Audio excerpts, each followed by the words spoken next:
கழிவுநீர் செல்லக்கூடிய பாதையில் சொருகப்பட்டிருந்த பெண்ணின் உடலை மீட்ட வழக்கில் பதைக்க வைக்கும் விசாரணை தகவல்கள் குறித்து விவரிக்கிறது இந்த தொகுப்பு.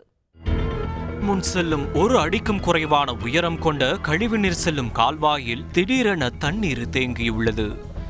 இதனைத் தொடர்ந்து வீட்டின் உரிமையாளர் அடைப்பை சரி செய்ய முயன்றபோது பெண்ணின் உடல் ஒன்று சொருகி வைக்கப்பட்டிருப்பதை பார்த்து அதிர்ச்சி அடைந்திருக்கிறார்.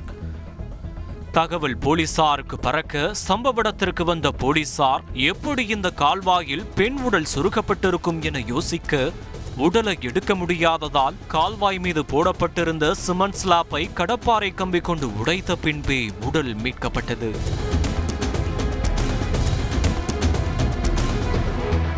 கால்கள் கட்டப்பட்ட நிலையில் பெண்ணின் உடல் நிர்வாண நிலையில் இருந்ததும் நகைகள் இல்லாதது போக கொலை என உறுதி செய்து விசாரணையை தீவிரப்படுத்தினர் போலீசார்.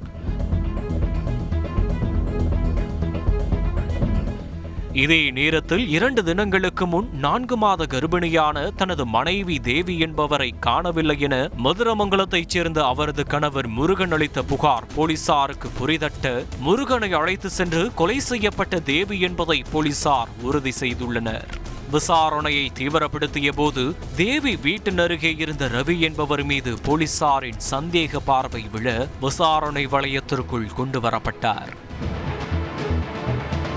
திருமணமான ரவி கடந்த 5 ஆண்டுகளுக்கு மேலாக தேவியுடன் தகாத உறவில் இருந்து வந்திருக்கிறார். இந்த நிலையில் கடந்த சில மாதங்களாக ரவியுடன் பேசுவதை தேவி தவிர்த்து வந்திருக்கிறார். இதனால் ஆத்திரமடைந்த ரவி கடந்த 2 தினங்களுக்கு முன் தேவியை பின்தொடர்ந்து வந்து தகராறில் ஈடுபட்டிருக்கிறார். இருவருக்கும் வாக்குவாதம் முற்றவே ரவி தள்ளிவிட்டதில் அருகே உள்ள கேட்டில் மோதி தலையில் பலத்த காயமடைந்து மயங்கி விழுந்திருக்கிறார் தேவி. இதனைத் தொடர்ந்து போலீசாரை திசை திருப்பும் வகையில் அவரை நிர்வாணப்படுத்தி நகைகளை கொள்ளையடித்து சென்றதாக வாக்குமூலம் அளித்திருக்கிறார். ரவி கைது செய்யப்பட்ட நிலையில் அவரிடம் தீவிர விசாரணை மேற்கொண்டு வருகின்றனர். கழிவுநீர் கால்வாயில் கர்ப்பிணி பெண் கொலை செய்து வீசப்பட்ட சம்பவம் அதிர்ச்சியை ஏற்படுத்தியுள்ளது.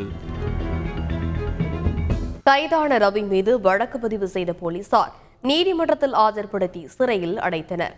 முன்னதாக ரவி தேவி வீட்டின் எதிர் வீட்டில் வசித்து வருவதும் அவருக்கு திருமணமாகி மனைவி இருந்தாலும் குழந்தைகள் எதுவும் இல்லை என்பது விசாரணையில் தெரியவந்தது.